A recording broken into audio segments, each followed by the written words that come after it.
think about it, then what about the Nazca lines? Was that just cosmic graffiti? There's so much that's on the planet that it's hard to sort of put in perspective as far as who, what, where, and when, and why. It's it boggles the mind. Well, I say quite often on the show, Barbara, I think this planet has been rebooted several times. Because if you look how old, the pyramids are, look how old the Sphinx is. And they're now saying that the wear marks on the back of the Sphinx was not created from sand, which they have said for, many years. Now they're saying it was underwater and it was created by maybe the ocean or an ocean. That predates mankind as we know it. I also mentioned one night, and I got a lot of people mad at me because they said I was touching into religion. I wasn't. What I said is, why would the Mayas, the Incas, and all these other civilizations, have tons of gold and worship gold?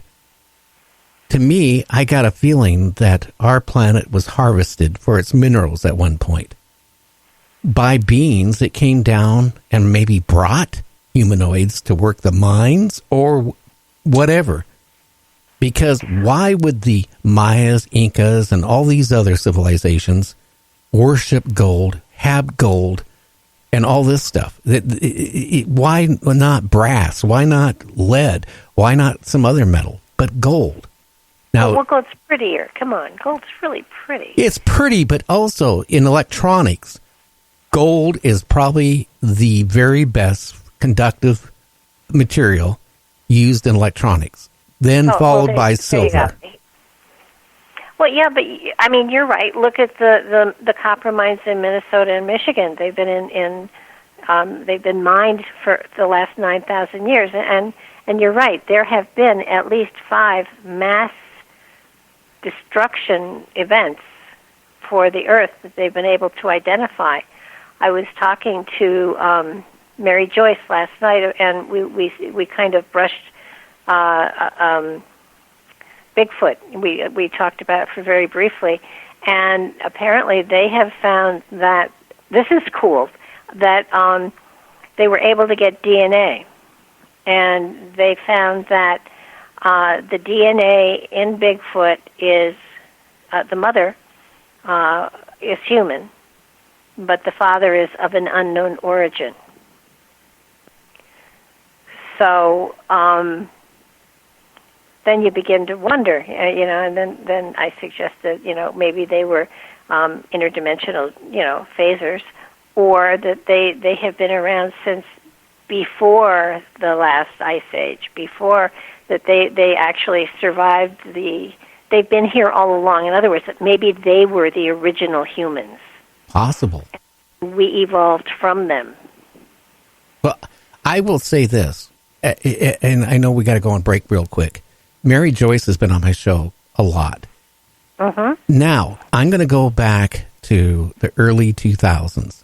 A friend of mine just got done doing his internship. He was a doctor. His father was a Superior Court judge in Pierce County, Washington. And his father and his brother was a criminal attorney, set him up with a medical practice in Puyallup, Washington. I took a break for a few years out of broadcasting and managed a couple professional camera stores because that's my other love. Broadcasting and photography has been my 2 things. And we decided, hey, well, he wanted to go do something before he opened up his medical practice because he knew he was going to be tied down. And we said, hey, why don't we go to Canada, up the Canadian Rockies, and take pictures of old ghost towns? And that's what we did. And we went to an old Japanese internment camp where Canada held their World War II Japanese prisoners out in the middle of nowhere up in the Canadian Rockies. We had to drive off a back forest road. It was really bad. Then we had to walk in about 2 miles to get to the place. And we're taking pictures, and then my friend goes, hey, look across the creek over there at the base of the mountain. Now, this is where the internment camp was. It was on the base of the mountain. There was old silver mines everywhere over there, by the way. And he goes, take a picture of that bear. That's huge. And I swing around, because he had a wide-angle lens on his camera. I had a big telephoto. And I looked And I realized that wasn't a bear. And the same time I looked and saw what I saw, it saw me and it screamed. And then it came after us. I can tell you what a Bigfoot looks like. I can tell you what it smells like. And I can tell you, I went for Vietnam. I was in a lot of firefights and all this stuff. I never wet my pants. I wet my pants at that running back to the car. That's how scared I was. So yeah, that would alarm me too. So I can tell you, Bigfoot are real. I think if people are out looking for them, like on these TV shows, they're never going to find them. You got to be somewhere out. You know, several, at least one of these shows, you know, they were all armored up and they were going to go out and kill one so they could discover what made it tick. Now, I'm not in favor of that because there's obviously intelligence there, and I wouldn't want to kill one, although I don't want to be attacked by one either. But it seems to me that there has to be a better way to get information. I mean, they are telepathic to a great extent, so they are able to avoid us when they want to. And it just seems to me that here's an intelligent species. Why not try to make friends and communicate with them instead? And Mary's written a great book on Bigfoot's called Bigfoot Beyond the Footprints, which is a great book to read. It's a coffee table book. It'll take you half a day to read, but it's fascinating. Oh, yeah. So I just want to say, you know, because a lot of people think Bigfoot don't exist. I just want to say I'm willing to take a polygraph. If they want to pay for the polygraph test, I'll take it. But I will tell you, I can tell you what I saw. And I tell you, I have not gone into the woods since then. I used to be an avid camper. I grew up in a family. We went camping every summer for a couple of weeks. I had 8 kids. We used to go camping all the time. After that happened, I have not been into the woods at all. You couldn't pay me to go into the woods or even near a campground. Just don't have no desire. Well, that's a good way. That's a good way to protect themselves, to put that kind of fear into you so that you don't do it again. Well, I haven't, you know. And I will sum it up real quick. When we got back to the car, it was there, or its mate was there. It was like 25 feet away from the car on the tree line. Uh-huh. It bent like a 4-inch tree over like nothing. Yeah. And then it screamed. And I remember the pungent smell. Literally, this was like the first week of June. It was a lot of snow up there in the Rockies, Canadian Rockies. The stench was so bad, it burnt my throat where I could barely even breathe. That's how pungent it was. Now, my wife was nice enough to let me take her brand new car she just bought several weeks before I went on this trip. This thing threw a huge rock. It hit the passenger side of the car. Could you imagine? I drove home and had to explain to my wife what happened to the side of her car. I would have liked to have heard that. Well, you know what? My friend James, my news director, is online. He never lets me forget about it. He'll throw it up at least a couple times a month. Yeah, I you know, that conversation with your wife and the one to the insurance company got to be classic. Oh gosh, yeah. Well, you know, I didn't tell the insurance company it was a Bigfoot that threw the rock. I just told them I didn't know what happened. Okay, my wife asked me, you know, she goes, "Were you smoking something?" I said, "Linda, you know I don't smoke. I don't drink. I didn't do anything. This is what happened." And she goes, "Yeah, sure. Uh-huh." She won't let me drive any of her cars after that. I mean, the only time I could drive her car is if she was sitting next to me. She wouldn't let me take the car to anywhere by myself after that. That was it. Did they take the dent out, or did they have to replace the door? They had to replace the front fender on the passenger side and the door. I would have wanted the door. I would have wanted to keep that to hang on the wall. You know, yeah, not with my wife. You wouldn't have. No way. Yeah, I'm one that got away. Bigfoot, you can't have this. Well, you know, it's funny. I mentioned it on my show, and people go, uh-huh. But then, have you ever heard of a gentleman called Ed Romans? I've heard the name, yeah. Yeah, in Canada, he's like one of the top folk singers. And his agent called me up about a year ago and said, "Hey, Gary, Ed wants to talk to you." And I said, "Okay." And you know what? He described the same thing that I saw, what a Bigfoot looks like, how they run. And by the way, they just don't run on 2 legs. They run between 2 and 4 legs. That's what I saw. That's what he saw. He described what I saw, what the creature basically looked like, down to a T. So, Wow. Well, I like the fact that they've got part human DNA in them. So that's something that I am going to definitely be looking into over the years now going forward, because if that's the case, then we could be their descendants.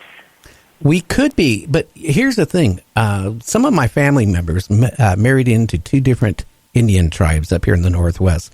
One is the Muckleshoot Indian tribe. And back a couple years ago, they don't have a medicine man, but they might now, but they had a medicine woman. And I was asking questions about Bigfoot.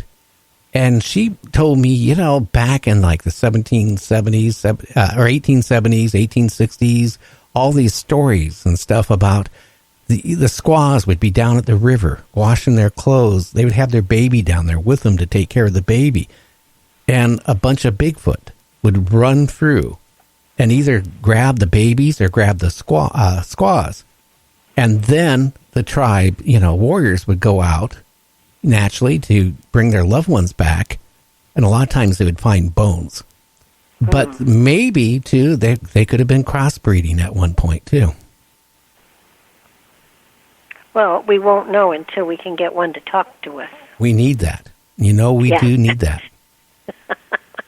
We certainly do.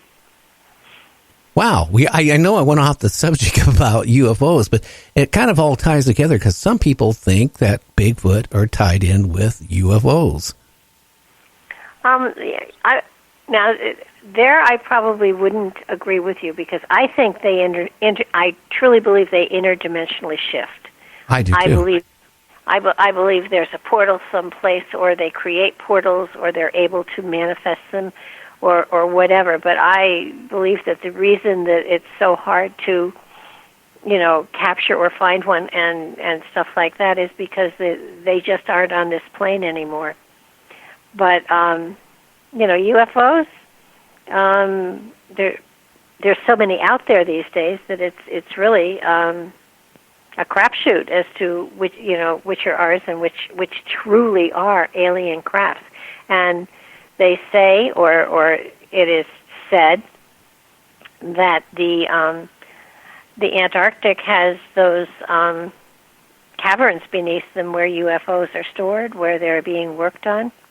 Oh yeah, and where the aliens are working with other people.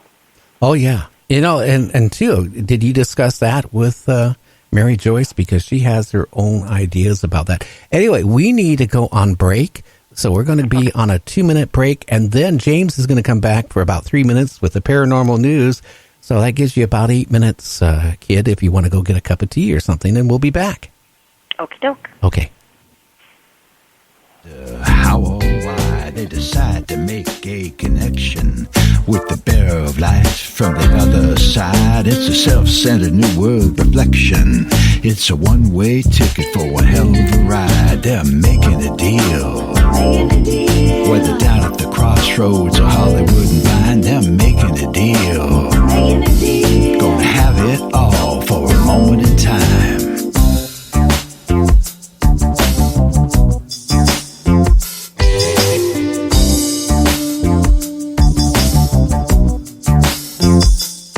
You may be a kingpin drug dealer who wants the competition out of the way.